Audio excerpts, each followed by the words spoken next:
अगर मैं जम्मू कश्मीर लद्दाख के हवाले से बात करूं तो यहाँ से जो आगा रूहुल्लाह साहब, मियां अल्ताफ साहब नेशनल कॉन्फ्रेंस की टिकट पर कामयाब होकर अब लोकसभा में हमारी नुमाइंदगी करेंगे, उन्हें मैं मुबारकबाद पेश करना चाहता हूँ।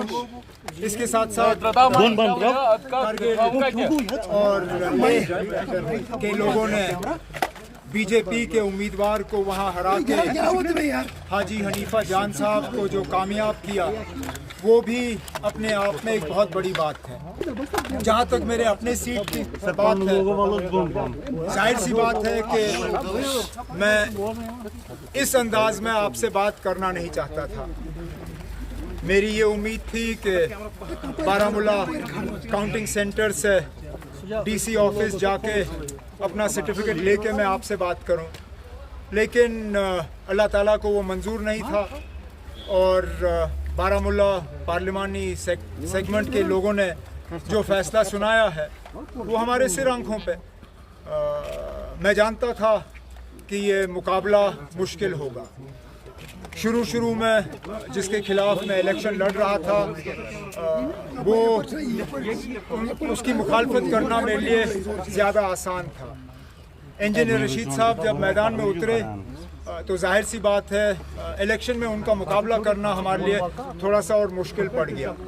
और जिस तरह का सेंटिमेंट बना, जिस तरह नौजवानों ने, हमारी माओं ने, बहनों ने इंजीनियर रशीद की रिहाई के लिए वोट डाले,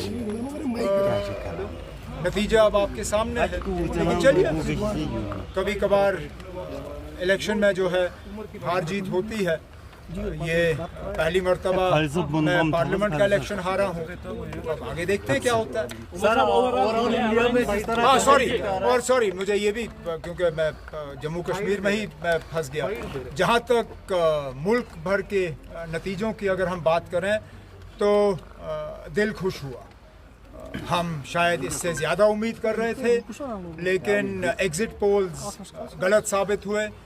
वो जम्मू कश्मीर के बारे में भी गलत साबित हुए और बाकी मुल्क के बारे में गलत साबित हुए।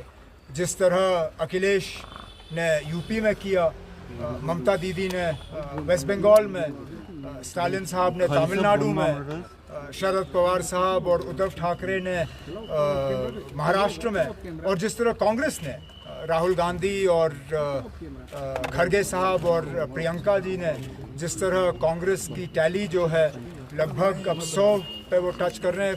एग्जैक्ट फिगर्स मेरे पास अभी है नहीं। कोई भी एग्जिट पोल के बाद ये सोच भी नहीं सकता था कि इतनी अच्छी परफॉर्मेंस ऑपोजिशन की रहेगी। बीजेपी जो 370 की बात कर रहे थे, जो 400 पार की बात कर रहे थे, अब उनको कोलिशन गवर्नमेंट चलानी होगी। अब इस वज़ीर आज़म के लिए, जिन्होंने अपने हुकूमत को एक डिक्टेटरशिप के तौर पे चलाया है, इस वज़ीर आज़म के लिए एक कोलिशन चलाना ये एक नई बात होगी। मैंने खुद कोलिशन चलाया है, मैं जानता हूँ कितना मुश्किल है कोलिशन चलाना। मैंने वाजपेयी साहब की कोलिशन में काम किया है। अब ये हमारे जो आज के वज़ीर आज़म हैं मोदी साहब, ये कहाँ तक अपने स्टाइल को एडजस्ट कर पाएंगे एक कोलिशन के लिए, ये अब आगे वाले दिनों में हमें पता चलेगा। सर, इंडिया ब्लॉक ने नीतीश कुमार को खबरें आ रही हैं कि डिप्टी पीएम का ऑफर किया है। ना, मैं इसके बारे में कुछ नहीं जानता हूँ। अभी तो अपने इलेक्शन से मेरा दिमाग जो है वहाँ से हटा नहीं। अब अगर किया है तो किया है।